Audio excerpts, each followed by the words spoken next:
what about a free will?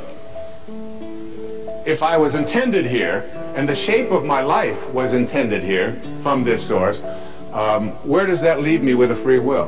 Well, where it leaves you with a free will is this. You have a free will to decide whether or not you are going to connect or not connect to that source. That's your free will. If you make a choice, a conscious choice, to stay disconnected from it and believe that you are all of these things that I just illustrated in the ego, this field of intention doesn't know anything about non-well-being. It creates from a source of well-being. It doesn't know anything about fear, about anxiety, about worry. It just is in a constant state of creating. There's a quotation that goes like this: self-realization, which is really reconnecting to your source. Self-realization means that we have been consciously connected with our source of being. We are reconnected to this source, which I'm going to describe in detail in this program, what I believe the faces of intention look like. Once we have made this connection, then absolutely nothing can go wrong. That's from Swami Paramananda. Nothing can go wrong when you reconnect to source. All of our struggles, all of our illnesses, all of the scarcities in our life, all of the problems we have in our relationships, all of this stuff came about because we disconnected ourselves from a field of intention that is nothing but just well-being at work. And I came across this observation, and I was writing some notes on what I'm just talking about, on contemplating things. Listen to these words. We know that by the very nature of the creative process, which is what intention is about, learning to create the life that you want, the world that you want, the people that you want, the excitement that you want, the health that you want, everything. We know that by the very nature of the creative process that we are one with this originating spirit, and therefore we are also one with all of its principles. Whatever this is like, whatever it sounds like, whatever it thinks like, whatever it looks like, we are one with it. And consequently, we are one with its infinite personality. We are not here as human beings having spiritual experiences. We are all spiritual beings having human experiences. All of us. We are all infinite. And therefore, our contemplation of this source, as the power which we want, gives us the ability to use that power. And the way that we use this process is to contemplate ourselves as surrounded by the conditions which we want to produce. Keep that in mind. Underline that. Surround yourself internally with the conditions, contemplate them, which you want to produce. What is it you want to produce in your life? What do you intend to create for yourself? It's not your ego that's going to do it. It's your free will to reconnect to this, which is the source of everything. How can I feel good when so much around me is bad?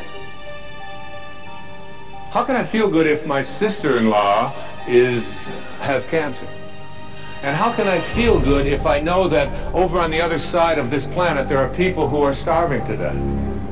And how can I feel good if there are people who are poor and I have money, and there are people who are starving? And how can I feel good when my children act in the way that they act? Or how can I feel good? And I suggest to you that when you say I want to feel good, what you're saying is I want to feel God. I want to feel this. I want to connect here. And I want to offer this to you as a very important and powerful piece of advice that came to me years ago. You cannot get sick enough to heal one person on this planet.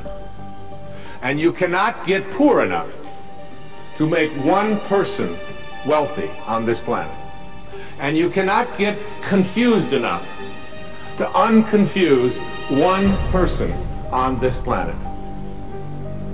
No amount of your feeling bad. When you say feeling bad, what you do is you lose your connection to source. And when you lose your connection to source, what happens is you create something called resistance. I can't do this. It's not possible. I don't deserve it. It's just not something that I can do. And when you create this kind of resistance, you have emotions. And these emotions become sadness, fear, worry, anxiety. And what I'd like to offer you is a way for you to use these emotions that you are experiencing at any time in your life and use them as a system, as a barometer, as a guidance system to say to yourself, what kinds of thoughts am I having that are keeping me from being in rapport with this field of intention? And at any moment that you're not feeling good, you are attracting exactly the opposite of what it is that you would like to attract into your life. You are using this as a way to keep yourself from feeling God or feeling good.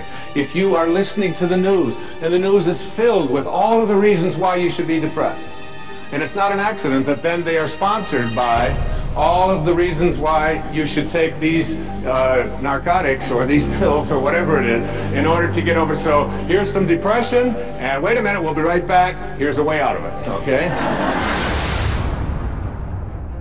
The obstacles that we have, most of us there's three of them. The major one is the ego, which I talked about earlier. You have to learn to stop being offended.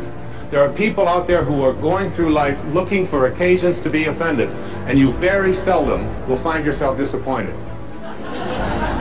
And if you don't like the way somebody's dressed, that's a way to be offended. If you don't like the language that they use, one of the things I do is I run in hallways when I'm traveling on the road, because I like to do my running every day, but I don't like to, if it's very cold or very hot, I don't like to have to carry a lot, so I just carry a pair of shorts, and I run up and down the hallway like this. I run here and I run up and down, and I get an hour of running out there in the hallways of hotels. Now there are people behind the doors very often who don't anticipate a sweaty man in running on the hallway. And there are times when the doors will open and I'll be running and I'll hear someone walk by. What is that guy doing? What's wrong with him? Doesn't he know that there's a track? This isn't the place. And he's using my experience out here as a reason to be offended. And he's still on the way down. He's yelling at his wife about the fact that I shouldn't be there. Oftentimes goes home, kicks the cat, whatever it is, because... But one day I was running, and there's a different view of it as well. It's very interesting. Because I was running in the hallway one time, and the door opened, and a woman had to be 92, 93 years old. So it was in Little Rock, Arkansas. And she opened up the door, and I was running right past her. She had a little walker. She said, "Young man," I immediately loved this lady. Huh? She said, "What the hell are you doing?" I said, "Well, ma'am," I said, I stopped, I was running in place. I said, "I just like to get my heart rate going up there. It's really good, and I didn't want to go outside because it's very hot out there today." She said, "You got that much energy this time of the morning to be out there running?" I said, "Yes, ma'am." She said, "Why don't you come on into this room with me for a little while?" Now, there's a woman who had a great sense of humor. With the same, she wasn't looking for an occasion to be offended. How many times do you find yourself doing that?